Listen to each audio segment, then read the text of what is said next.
Muy bien, pues le voy a dar contestación a algunas preguntas que nos han hecho llegar aquí al WhatsApp. Y una de ellas es que yo les he comentado que estos manuales normalmente arrancan desde que su empresa aperturó.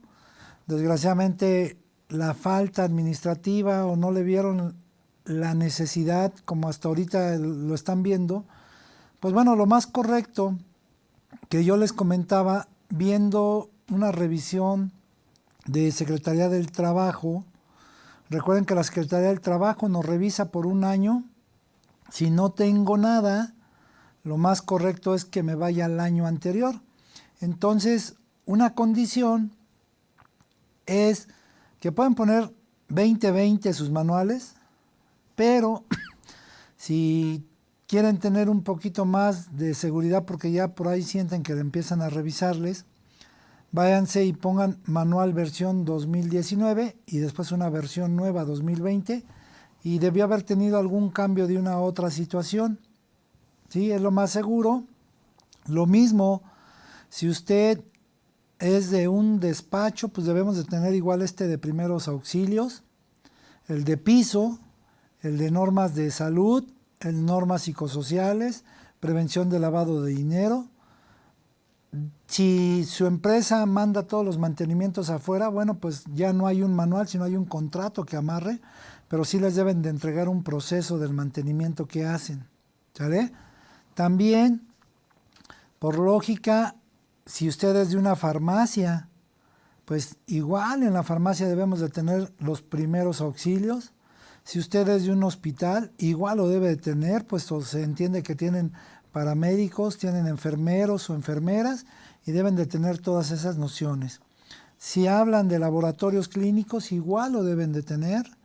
Si hablan de alguna manera en situaciones como aquí me dice nuestro amigo Armando, en una clínica médica, igual lo tienen que hacer. Y acuérdense de algo, yo les he dicho que este manual ustedes lo complementan con las conductas de mitigación COVID, que es algo que yo aquí he puesto en algunas partes, pero ustedes en su manual van a ir metiendo todo este detalle. Y entonces aquí Armando me dice, ¿se podría clasificar el tema de COVID dentro de los entornos de emergencia y crisis? Claro que sí, porque es algo nuevo, Armando. Es algo que de alguna manera, pues es con lo que estamos viviendo hoy en día. Es con lo que vamos a vivir ya de aquí en adelante. Entonces, por eso, en las conductas o imágenes que yo le puse, donde dice temperatura, donde le puse vómito, son cosas ya de COVID y esto es algo que ustedes van a ir metiendo. Digo, ahorita este ejemplo de este manual es para que se den la idea de todo lo que lleva. Les mandé otro en Word que ahorita lo van a abrir. Igual lo tienen que checar. ¿Sale? Entonces sí, yo les sugiero, queremos estar seguros, pónganle 2019. Si quieren estar más seguros para Secretaría del Trabajo 2018, pero debe de haber un cambio entre 2018 y 2019 o 2018 y 2020 por COVID. ¿Sale? ¿Qué es lo que pasa? Recuerden que yo les decía, llega la Secretaría del Trabajo, me pide el manual de primeros auxilios, aquí está. Fecha, 1 de enero 2020. Ya salvo que digan, oye, requiero el de 2019, es el mismo, no tengo ningún otro. Salvo que hayan hecho un cambio. Si no entrego alguna documentación, yo les dije, la Secretaría del Trabajo le revisa un año todavía hacia atrás. Y si ahorita estamos en agosto 2020, nos va a revisar agosto 19, agosto 20. Si no tengo algo, nos va a revisar agosto 18, agosto 19. La Secretaría del Trabajo no tiene facultad de revisar 3 a 5 años atrás. No la tiene. Únicamente 2 años. ¿Sale? Entonces, si su empresa fue de 2010, pues quieren estar más seguros, hagan 2018 y en 2020 metan esta conducta de pandemia y ya tienen 2 manuales, uno versión 0 y versión 1, para que estén más seguros. ¿Va? Entonces vamos a seguir con esto porque ya casi igual nos vamos a ir al espacio del break. Vamos a estar en las condiciones ya de cosas de break. La valorización primaria que tenemos que hacer, que es una evaluación inicial, de alguna forma, como dice aquí, consiste en el reconocimiento o detección en el mínimo tiempo de aquellas lesiones que puedan conducir a la muerte del paciente y que ocurren en el ámbito prehospitalitario, y su finalidad es la de realización de una revisión global.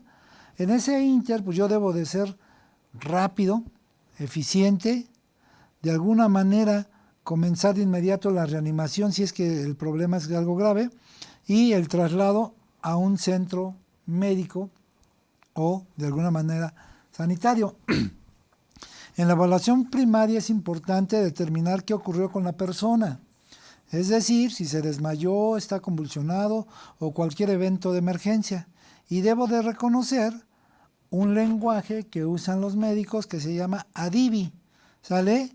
Pero ADIVI, de alguna manera, pues son cosas que vamos a ir analizando, no es ADIVI de adivinar, es ADIVI de conocer las conductas, o sea, cuáles son estas formas de reconocimiento. Tengo que conocer la alerta, tengo que conocer si son dolorosas, tengo que conocer si de alguna manera es inconsciente, tengo que conocer si es una conducta verbal, tengo que ir conociendo esas fases, ¿sale? Y entonces, en el aspecto de la persona debe de estar alerta, hablar fluidamente, hay que ver la mirada de la persona que no se desvíe, hay que estar alertas en ese sentido. Tengo que hacerle en preguntas verbales que nos responda todas las cosas que nosotros conozcamos de ellos, y si no la conocemos, pues medir. Digo, voy a imaginar, yo ahorita aquí me caigo, aquí está conmigo Pepe, que es el que está en grabación, y entonces me caigo, me desmayo, despierto, y Pepe me hace las preguntas. ¿Cómo te llamas? Sería un error que me diga, José Luis, ¿cómo te llamas? Pues no. Oye, ¿cómo te llamas? Me llamo Miguel. No, pues no es el que yo conozco. ¿Cuántos años tienes? 25. No, algo está pasando con José Luis. Y entonces es cuando pide la ayuda. Por eso hay preguntas verbales en las cuales ustedes van a ir checando toda esa situación. Ya si ve que respondo, soy José Luis, tengo tantos años de edad, me dedico a cursos y bla, bla, bla, entonces él va a estar más seguro de esa situación. También en los aspectos dolorosos, dice que presenta respuesta solamente a la aplicación de algún estímulo doloroso, como presionar firmemente alguna saliente ósea o alguna clavícula. A lo mejor me caí, me agarré con la mano en el piso y él, muy profesional, pues me toca mi brazo, la muñeca que conocemos, y si veo que me quejo, pues algo le pasó en el brazo, en la muñeca.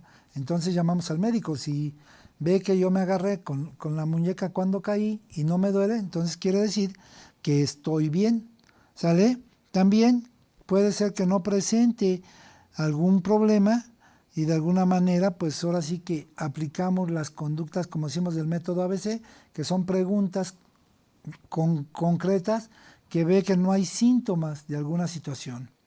Y también, pues esto aquí, de alguna manera, ponemos esto que ustedes lo van a desarrollar en su manual, que digo, yo lo presento de esta forma, como les he dicho. Ahorita vamos a abrir el otro manual, van figuras que no les mandé a ustedes figuras, pero aquí yo lo hago por efecto ilustrativo para que usted tenga esa obligación. Imagínense este caso, en un caso de emergencia, ¿cómo son las conductas o los pasos a seguir? Dice, ¿existe algún riesgo y amenaza para los testigos del incidente? Si fuese sí o si fuese no. ¿Existe algún riesgo y amenaza para mi seguridad personal? Es lo primero que voy a checar. Les digo, ahorita con COVID, pues si yo atiendo a una persona que tiene COVID y no trae cubrebocas, pues estoy expuesto y soy muy vulnerable a un riesgo de COVID. ¿Sale? ¿Qué pasa si dice que esas personas sí están en riesgo? Entonces lo más correcto es no dar intervención hasta que no se solucione esa condición. ¿Qué pasa? Voy a imaginar, esa persona se cayó, esa persona está golpeada, la encuentro en la calle, no la conozco. Pues primero la vi que se cayó, lo primero que debo hacer es llamar a la emergencia, el número de emergencia, a la Cruz Roja, solicitar ayuda, ya. Si es mi familiar, pues por lógica lo voy a hacer, voy a medir todo ese riesgo, ¿sale? Si de alguna manera, como dice, existe algún riesgo y amenaza para el testigo del incidente, si le pongo que no, identifica las posibles causas de la condición del paciente. Si ya las identifiqué, entonces existen personas que estén alteradas, griten o se conviertan en un obstáculo para intervenir. Y esto es muy común. La gente grita por desesperación, por nerviosismo, siendo que debemos de estar controlados. Si existieran personas, entonces da los primeros auxilios intentando de alguna manera retraer las conductas del paciente. En caso de ser necesario, solicitar ayuda, ¿sí? Iniciar la valorización primaria. Si existen personas que estén alteradas y ponen que no, pues indicar la localización precisa del incidente y checar las conductas y relatar la naturaleza del accidente que se provocó. Entonces, ustedes de esta manera hagan esto en vida personal, hagan esto en sus conductas, de que mañana podemos ser partícipes en un accidente de primeros auxilios. Digo, pero sí es importante que de alguna manera, si no hay riesgo, pues lo voy a apoyar. Si hay riesgo, voy a checar el alcance y medir la situación, recuerden. Si no hay riesgo, lo voy a apoyar. Si la gente que está alrededor se hace un lado, nos ayuda a participar, les pido de favor, porque yo soy el que debe de estar más controlado, les pido de favor que llamen al número de emergencia, que venga una ambulancia, que venga una patrulla, no sé, que tenga esa valorización. Pero si hay un riesgo, yo no puedo ser partícipe porque me hago cómplice de manera penal, hasta de manera penal. Y entonces ahí, pues en vez de ayudarlo, les digo, causa ese tipo de problemas. ¿Sale? También a esa persona que tuvo el accidente le debo de alguna manera indagar y determinar si la persona tiene alergias, la hora de su última comida, si tiene alguna enfermedad, consultar su valorización primaria. Les digo, hay gente que porta un enmicado y que dice en caso de accidente avisada, en caso de accidente únicamente tomar medicamentos, y viene el nombre del medicamento. Si no contesta, bueno, pues ahí voy a revisar la respiración, observar el tórax de la persona que esté respirando bien. Si la respiración es adecuada, entonces tengo que checar si hay sospecha o no sospecha de lesión. Colocar al paciente en una posición de seguridad y ahí les pongo la figurita. ¿Cuál es la posición más correcta? Que es la que ponen los paramédicos, ¿sí? Si la respiración no fue adecuada, entonces tengo que revisar su circulación sanguínea de 5 a 10 segundos y la ponemos ahí sobre el cuello. Poner los dedos, el índice para checar todas las cosas. ¿Sale? ¿Qué pasa? Si esa parte donde le revisamos fue adecuada, entonces se considera que el paciente está inconsciente, pero puede decir que a lo mejor tuvo un síntoma de un paro cardíaco. Si no es adecuada la situación, la respiración, entonces se considera que el paciente está inconsciente y está apneico con un pulso, es decir, tiene paro pulmonar y hay que aplicar el RCP, que ya lo expliqué, que son conductas de cardio, ¿sí? Y revisar y hacerle 30 compresiones, que eso es lo que dice un paramédico. Tengo que estarle moviendo su tórax. Si, digamos, ahora, ¿qué pasa? Si fue una presencia de una lesión de columna, si dice que sí, pues maniobra de tracción mandibular, checar qué es lo que le pasó, ver que todo esté bien, o si la presencia de lesión de columna es no, entonces la maniobra de inclinación de cabeza y levantamiento de mentón. Tengo que ir conociendo todo esto, les digo, aunque somos gente de oficina, debemos de aprender todo este lenguaje. Y entonces tengo que ir checando esas conductas. También hay otro lenguaje que se llama CAP, o algunos le llaman back por las versiones, checar las conductas de ese CAP o ABC o BAC, como les digo. Tienen que checar qué significa el ABC.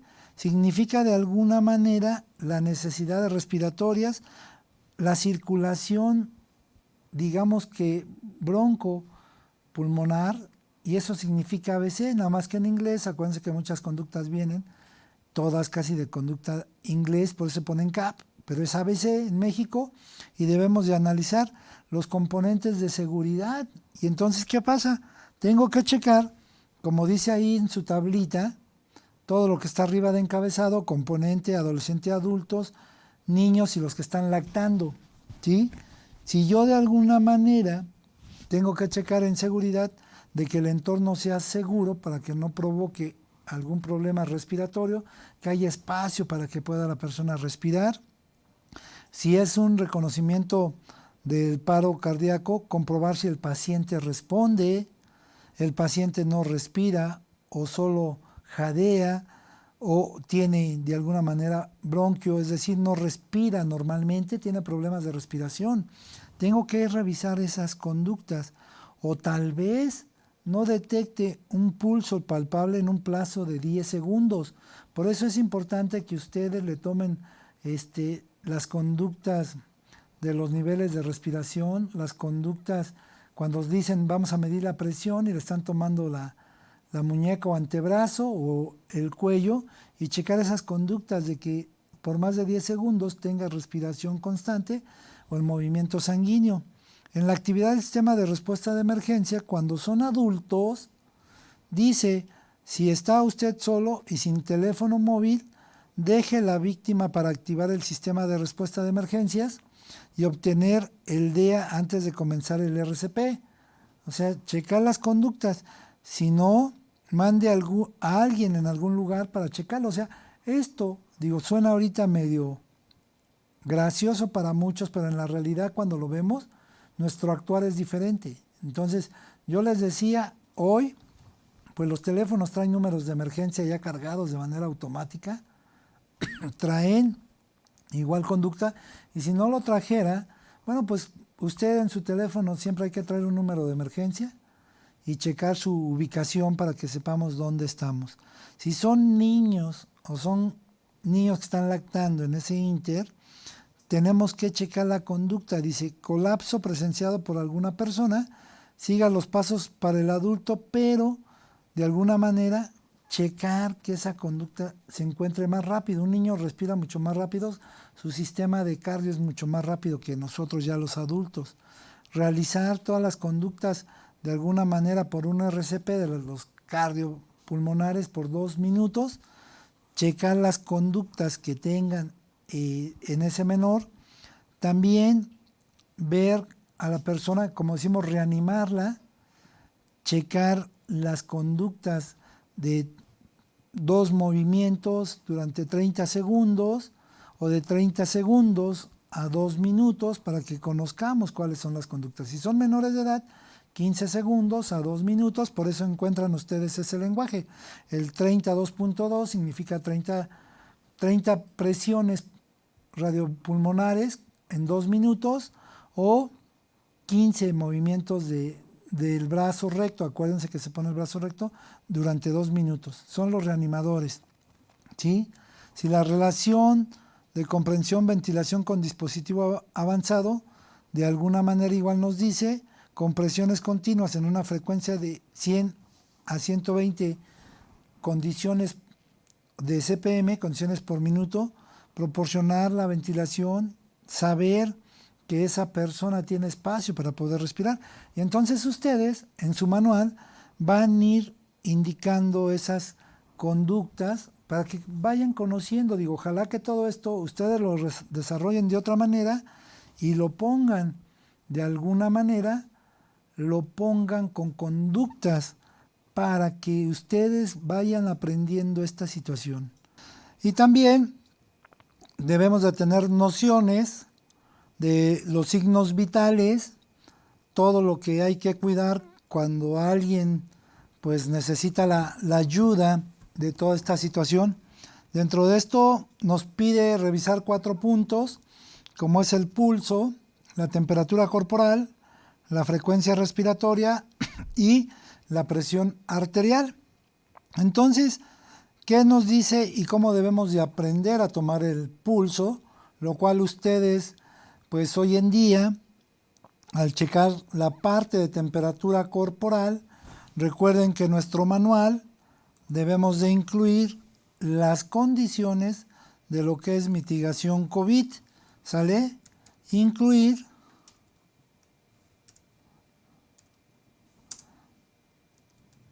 las conductas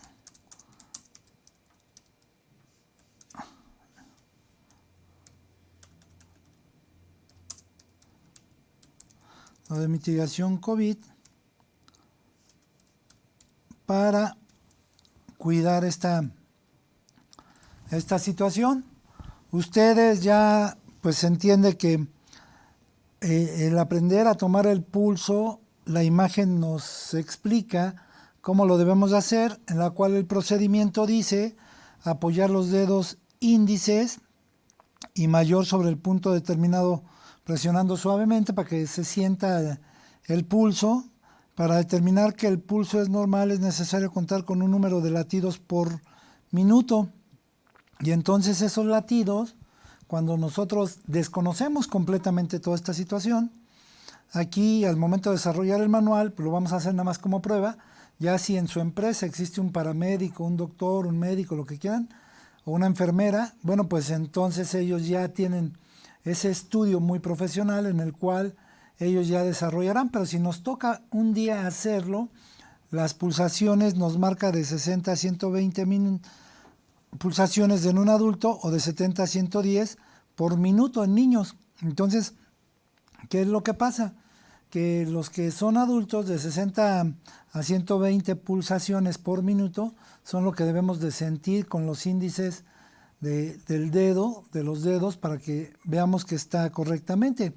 Y lo cual nos dice lo podemos hacer en la parte del cuello o en la parte radial, que es lo que conocemos como al lado de la muñeca, y entonces cumpliremos que esa persona no hay ningún problema en cuestión de salud. Les vuelvo a repetir, yo sé que son conductas administrativas, pero pues debemos de llevar ese control.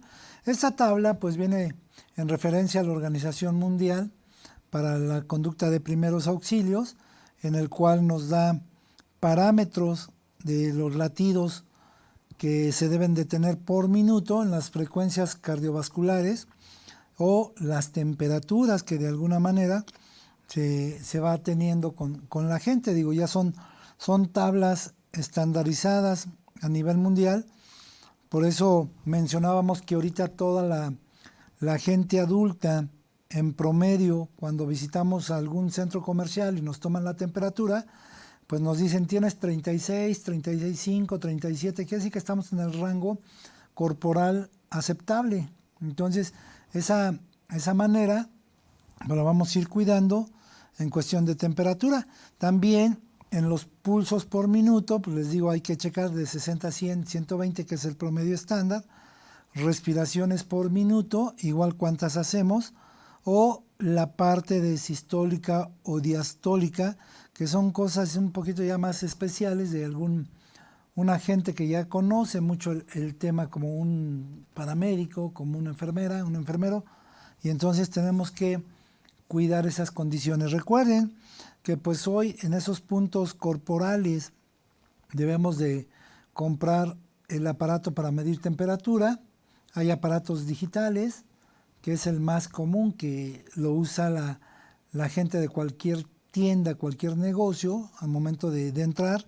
Recuerden que a esto, tomar temperatura, pues existía la versión de la boca donde nos ponían el termómetro, y ese termómetro pues era con su líquido, el líquido que le echaban. Digo, ya no es tan común, tal vez era el más preciso en su momento. Hoy pues es de alguna manera la conducta del aparato, que no lo toman en el brazo, no lo toman tal vez en la frente o en el cuello. Entonces ustedes tienen que ir metiendo a esta parte la imagen y la conducta de la nueva normalidad para que no haya problema. En cuestión de medir la conducta respiratoria, pues igual hay la imagen, dice cómo lo debemos de hacer, en qué momento vamos a dar la respiración, vamos a inhalar, vamos a exhalar como se conoce, y entonces son cosas que vamos a ir aprendiendo todos para una situación de emergencia, ¿sale? Es importante, y se los he dicho y recalcado mucho, que debemos de tener un botiquín de primeros auxilios, y ese botiquín pues debe de contener hoy en día incluso cubrebocas, gel antibacterial, líquido sanitizante, tal vez unas toallas húmedas para que se cumpla con el botiquín y la condición de COVID y la condición de primeros auxilios. Digo, ahí normalmente es una lista estandarizada, y asimismo tener en el botiquín o en algún lado una hojita pegada con números de emergencia para que no haya ningún problema. Entonces, yo los invito a que inviertan, digamos, sanamente esos 100, 120 pesos que vale el botiquín, que lo tengan en su empresa, en su oficina, en el negocio. De verdad no sabemos en qué momento se puede necesitar.